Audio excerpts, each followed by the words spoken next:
Their hair on fire is on the air. America thinks it. Barbara says it. Hi, this is Barbara. This is KFNX 1100 News Talk Radio. Our call-in numbers are 602-277-KFNX or 5369. Our toll-free number is 1-866-536-1100.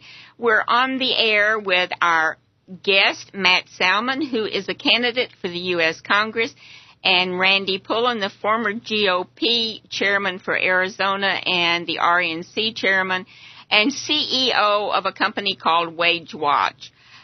We will be interviewing Matt about his 30-point lead and about why he decided to get back into the fray, because he was a congressman previously and got out of it for a while, and now he's jumping back in. Okay, Randy, why don't you ask Matt the first question? The very first question? Yes. Well, first of all, I want to commend Matt on his pledge back in the 90s when he was first elected that he would only serve 3 terms. At the end of 3 terms, he did exactly what he said he would do. He didn't run again. He stepped down and opened up for someone else to run, and that's how Jeff Flake became our congressman from that district. So that's still, I remember that very fondly, that there aren't very many people who follow through and do what they say they're going to do. Well, thanks it's very tough. Thanks, Randy. You know what? True test of sacrifice is when you give up something. It is. That's for sure. Well, now you're back in it, and you have a number of competitors. I think you have Senator Chuck Gray, who's in the legislature. I think you have former Speaker of the Arizona legislature, Kirk Adams, in the race. Is anybody else? Yes. Travis Anthem. Yeah, Travis in the Republican primary. So there's 4 in the race. Yes. And you're up 30 points at this. Yes. Based on the latest poll. Based on the latest poll, yeah. From a reliable polling source out of Tucson. She's been the pollster for Senator Kyle and for Jeff Flake and Fife Symington, among others. Very well-respected pollster. I think you used her before. Other polling. Oh, yeah, she's great. She's very good. So that's. Are you guys ready to take a question? Because we do have a caller on the air. Well, I want to ask him one question first. Okay. Then let's do Fire the caller. away. Okay, my question is, we're going through this whole argument about the debt cap. What's the ceiling? Should we be cutting spending? Should we be increasing taxes? Closing loopholes? We're kind of coming down to the wire here. You've been through this before. I have. You went through this before. It's like deja vu. In fact, Randy, the reason I'm running again is because the situation in '94 is almost identical today. I was angry then, and I'm angry now, and I don't believe we're being served well by the people back in Washington, D.C., especially the president. Obamacare has got to go, and this whole debt ceiling idea, I personally believe that it's wrong to vote to increase the debt ceiling. The minimum that this Congress should get in exchange for a vote to raise the debt ceiling one more time is the cut, cap, and balance approach, the minimum. I think I'd have a hard time even voting for it then, and I'll tell you why, Randy, because it's not the debt ceiling increase that is the issue. It's the debt. And we have got to do everything we can to start paying down that $14 trillion plus debt. If every man, woman, and child right now were assessed, they'd have to come up with $50,000 apiece. Now, among those that actually pay taxes, it would be about $150,000 apiece. It's insurmountable. If we don't do it now, then when? Well, I agree with you. It's time to start cutting. It's time to quit spending. We've spent a lot of money over the last 2 years, and it hasn't done a thing for this country. It hasn't. Except make our creditors very nervous about what we might be doing in the future. And, Randy, even, I talked to a very dear friend of mine, former Governor Symington, just today. We were talking about some of the things that we've been through together, and he made the comment, and I agree with him. You know what? Maybe we have to go through some of this pain to get things back on track again. And the answer is not to cut and run. And I hope that those in Congress, they hear this message all across the country. We're sick and tired of business as usual. Do not do it again. Don't raise the debt ceiling again unless we make sure that we're going to have a balanced budget requirement that never lets us get into this position again. And let's start paying down the debt now. Well, I agree with you. Let's take our caller now, Barbara, and see what he would like to ask her. what would you like to ask Congressman Salmon? Hello? This is Brian Awatuki. Yeah, speaking of cutting and running, that's one thing I love about Matt is he never cut and ran from his position in Congress to go run for something else. But what I want to know is, what does he intend to do? I mean, he was a great congressman for the 3 terms that he was there. I was in the old Congressional District 1. Matt, what do you intend to do in Congress this time around when you're elected as our new congressman? Well, one of the first things that I want to do, Brian, is get this balanced budget amendment. We fought for it back in the day when I was in Congress, and we're not able to get it. And as you know, as a constitutional amendment, it'll take 2/3 vote by the House, 2/3 by the Senate, and 38 states to ratify. It's that important, though, and it ought to be one of our top priorities. The second thing is I'll do everything within my power to repeal Obamacare. It is bad policy. It's going to cripple our country. And the last thing we need is one more humongous entitlement when we can't cover the ones that we've got. And then the other thing, when it comes to balancing the budget, there are no sacred cows. You've got to go in with a meat cleaver, not with a scalpel. You've got to go in there and go after whole agencies. When I was in Congress before, I sponsored bills to get rid of the Federal Department of Education, not because I don't believe in education, but I don't believe the federal government has a role in dictating to the states what education policy should be. And I don't like the idea of sending $1 to Washington and getting 3 cents back. It just doesn't make a lot of sense to me. So I believe that we've got to get rid of some government agencies, get rid of PBS. I don't think you like the competition, and I sure would like to get rid of them, especially since they don't ever support anything I like. And I'd love to get rid of the National Endowment for the Arts funding. Okay. All right. Sounds good to me. Thank you. Well, if you accomplished all that, that would be a pretty illustrious career in Congress. Well, I'm not going to do it all in the first week, Randy, but I'm going to give it a Maybe good shot. Maybe 2 weeks? Yeah, give me 2 weeks. Are you going to make another pledge to leave after a certain number of years, or are you going to leave that open this time? I'm going to leave it open this time. I was asked one time by a newscaster whether I regretted keeping my word, and I said, no, I don't regret keeping it. I just regret giving it. Because when I left and Ted Kennedy stayed, Barney Frank stayed, and I think until we pass term limits for everybody, it's probably dumb to unilaterally take yourself out of the equation. I would agree with that. I was sorry to see you step down, but I understood why you did it, and it was a good reason for doing it. As we're moving forward here into this election cycle, what do you see are going to be the issues in your race? In the primary? I think in the race there are going to be obviously the budget and right now the debt ceiling issue, which I don't think is going to go away, and the whole debt issue is not going to go away. How we're going to get there, I think, is going to be debated. Sealing the border and protecting the border, I came out in strong support of Steve Smith's idea. In fact, Senator Steve Smith from Pinal County. From Pinal County, who came up with the idea to go for private donations to build the fence. And I think it's great, but he shouldn't have to do that. That should be our job at the federal level to get it done. And it shouldn't have to be private donations. We pay enough in taxes. And you know as well as I do, Randy, one of the most important fundamentals of our Constitution is to protect our country against foreign invasion. That's their primary responsibility before everything else. If you go through the Federalist Papers, if you can tell that was their number one priority. Absolutely. At the time the Constitution was drafted and approved by the states. It was the protection of this country against foreign incursions by other countries. I don't care what you say, we are under attack for a lot of different reasons. I mean, no matter what the left might say about how bad this country is, it seems like everybody wants to live here. Yeah, everybody wants to live here because it still is the land of opportunity and the land of the free. We have another caller on the line. Oh, he hung David, up. Are you here? He hung up. Oh, he hung up. Okay. Hope I didn't make him mad. I think you probably answered his question. Huh? He probably wanted to know where I stood on the border.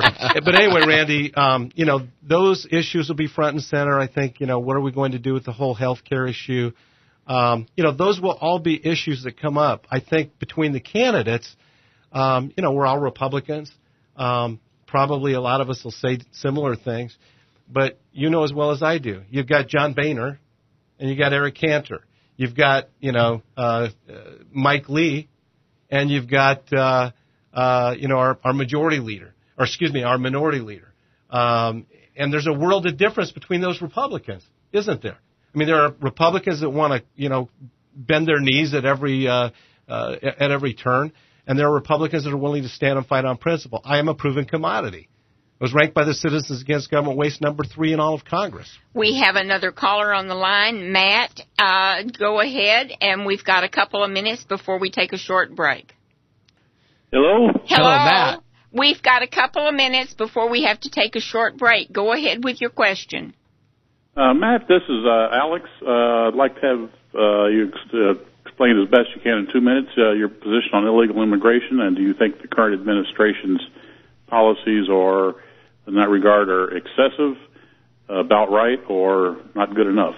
I think that the current administration's sad excuse for border enforcement is woefully off mark. I don't think they're doing anything even close to remotely capable or possible of handling our border conflict. I believe, as I just said to Randy, there isn't a more important imperative than protecting our borders. In fact, when I ran for governor in our third and final debate, Janet Napolitano looked into the camera and she said, Matt Salmon is such a right-wing extremist, he voted to put our troops on the border. And I'll tell you what, I believe our troops have a lot more role on the border between here and Mexico than they do in Libya. So this is a governor that then asked to have troops put on the border? Exactly. What a difference. How quickly things change. That's right. No, I very much believe that ought to be one of the top priorities. I don't believe this administration is doing hardly anything about it. Alex, if you'd like to stay on the line, we're going to take a short break. We'll be right back.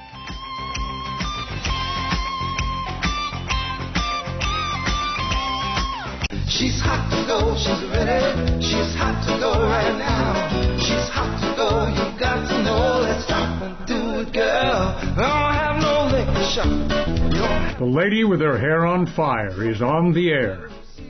America thinks it. Barbara says it. Okay, hey, Hi, this is Barbara, KFNX 1100. Our call-in numbers are 602-277-5369, 1-866-536-1100. We've got Alex hanging on the line, and not really hanging, he's holding. And then we've got Chris calling. Chris, are you calling from Pittsburgh? Is that correct? That's correct, Barbara. Hi, how are you doing? Pretty good tonight. Political question I have, I'll relate it to Arizona, since you have two wonderful people on there, your sidekick and congressional candidate. Did Arizona gain a congressional seat in the redistricting? Yes. Was my first. Okay. We don't know where it's going to be yet, but we do gain one. They're in the process of doing the redistricting now, and we will gain one seat. Yeah, we know that. Pennsylvania lost one, so I guess we're sending you a congressional district from my state of Pennsylvania. You can keep our inspector. So are you wanting us to thank you for it? Well, I can tell you this. I stood up at CPAC in 2009, right after BHO got elected, and I said to everybody, he says, how many people want to get rid of our inspector? And I got a big roar. So we can thank Pat Toomey for... he's a great guy. I served with Pat. He's one of the best. Yeah, he certainly is. And, it's really heartwarming for some of the things that he's done so far. And I actually know personally one of the aides that works here in Pittsburgh, but that wasn't the reason I called. I guess the charge that I give to the great people of Arizona is that, you're going to have another congressional district, and, you have a couple of great congressmen, but, looking at, I think you have one I'll call it very radical congressperson there. I'm not sure the name of the person there. Grijalva. Yeah, that's it. Raul Grijalva. And he has a really terrific opponent. We just met her last night. Okay, because that's my charge. Is there are some Democrats that are go the middle of the line. The one that's in my district is kind of that way. That's how he got reelected by about 2,000 votes in the 2010 election. Then there are some that are just way out in left field someplace that aren't like the American people, I guess you could say, the the majority of the electorate. So, I'm hoping that. Well, Chris, I'm going to go out on a limb here and say that we're going to elect 2 more Republicans from Arizona to Congress, 2 more seats. We'll pick up the new seat, plus I'm pretty confident we'll pick up at least one of the Democrat seats here in the state, given what's going on. Well, that's heartwarming because the way that I was working hard on the redistricting from the citizen activist point in Pennsylvania, and we still haven't figured out how we're doing it here yet, but the word on the street is they're going to combine 2 Democrats to run against each other in a primary to combine the 2 Democrats in my area. So we'll lose 1 Democrat. And we'll gain a Republican. Well, that's good. Yeah, and we'll gain a Republican in Arizona if you guys do your work right. We will, and we want to thank hopefully you. Texas will gain a whole bunch of Republicans there because they gained, I think, 4. Chris, we want to thank you very much for calling in and taking an interest in Arizona. But now I need to ask Matt a question that's a big controversy in Arizona, and you can stay on the line and listen to it. There's some flack going on with Matt, or about Matt and Joe Arpaio. They had a little thing because Joe Arpaio endorsed Janet Napolitano for governor when Matt was running, and they keep harassing him about it. And, Matt, how true is all of that? Well, Joe and I, and that's been 10 years ago, and Joe and I have had a lot of dialogue since then, and we've had a very strong meeting of the minds. I'm proud of the job that he has done. He's been one of the single leaders in the nation that has fought this whole border issue and done a phenomenal job. And, back then, he says that he didn't endorse her. That he was just standing up and defending a position. Somebody had attacked her on something, and he was defending her. I'll take him for that at his word. So it's all water under the bridge. So this is a notice to the bloggers and to the news media that keeps hammering Matt about this, because Sheriff Joe has endorsed Matt for this congressional seat. Get off his case, guys. It's nowhere to go. Well, Matt, let's get back to the border issue a little bit. We've got this issue that's hanging out there now that the Attorney General of the United States apparently was aware. We had this gun runner program going on at the border. What are your thoughts on that whole It's a travesty. I met with the whistleblower about 3 months ago. He's with ATF, wonderful man. And he wasn't really getting anywhere with, a lot of members of Congress. He had talked with Senator Grassley, and he had tried to communicate with Darrell Issa, and nothing was going anywhere. And so I said, let me call Darrell. I know Darrell, and encourage him to give you some hearings. And I told Darrell this guy was really on the up and up. You need to give him some hearings, and they did. And voila. I mean, it was all over the place. It wasn't just Fox News anymore. Everybody was covering it. And Fox broke it, though. Oh, and right here, too, on KFNX. Well, it's such a serious issue because it really is breaking federal law. It's breaking federal law. They were basically letting these thugs. They were letting these thugs buy guns by the stockpile, and they knew that these guys were indecent actors. They knew that it was nefarious activity, and they turned the other head, and one of our border cops was shot. Actually, 2. You're right. 2 of our border cops was shot with one of those weapons, and so it was a travesty. It was a big black eye for this administration, and all they want to do is deny. Right. Well, one of the guys that was just arrested that's part of the drug cartel gave a statement that they actually bought the guns direct from the U.S. government. No kidding. Yes. Directly from the ATF guys. Yes. I mean, it's beyond. We have a lot of answers that we're due, and frankly, there ought to be some people that are fired over this thing.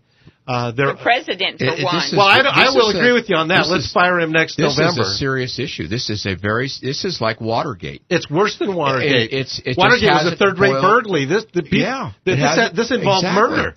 It hasn't boiled up to that level yet, but if it goes up to the top, it's going to be a very serious problem for this president. And do you think for a minute that Eric Holder didn't give the permission on something that sensitive?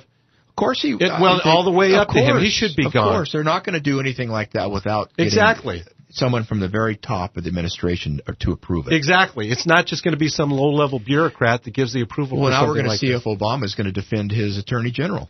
I'm sure he. Well, right now they're sweeping everything out of the it's rug. Like Watergate. It's the cover-up that gets you. It's the cover-up that gets you. I am not a crook. We all remember that one. The young guys that broke the story originally a couple of years ago, Mike Vanderboe was on the program, and so was Jeff Knox. Oh. And the theory is that the reason that the Obama administration stepped it up was because they want to get rid of the Second Amendment. They wanted to have some incidents, so they wanted to have some incidents. But they wanted to be able to regulate if you bought more than 2 guns at a time. If you had actually, it has been in effect since 2005. There were 20 agents involved in 2005. And when and they had a very small budget. When Obama took over, he stepped it up to over 200 agents and millions of dollars. And they just asked for another $10 million for the program. Wow. Well, you know, it's insidious. Hopefully that's in the Boehner cuts. Yeah. Matt, hopefully it's all getting cut. Matt, we've got 2 minutes. I would like for you to give a wrap-up. Tell us what your goals are, why you want to be our congressman, and why you're the best man for the job. Let me just make one commentary, because we did talk a little bit about gun control. If gun control works so much, then why did they have the incident in Oslo, where probably the biggest mass murder in the last 20 years? They don't even allow police to have weapons there. Exactly. But I am running for Congress because I want to go back and get some sanity back in this federal budget. I believe that only if we elect people that stand up not just to their leaders, but sometimes to our leaders. When our leaders want to wimp out, you've got to elect somebody in this district with a proven track record of fighting for the people, and I'm that guy. There you have it. Good. Thanks for coming in, Matt. And voters, vote for Matt Salmon as your new congressman from Arizona. Was that an endorsement? Sounded like it to me. I guess it was. Well, he has my endorsement already. Well, you know what? I couldn't help myself. He's got such gorgeous blue eyes. This is Barbara. We'll be seeing you next week. Thanks for tuning in.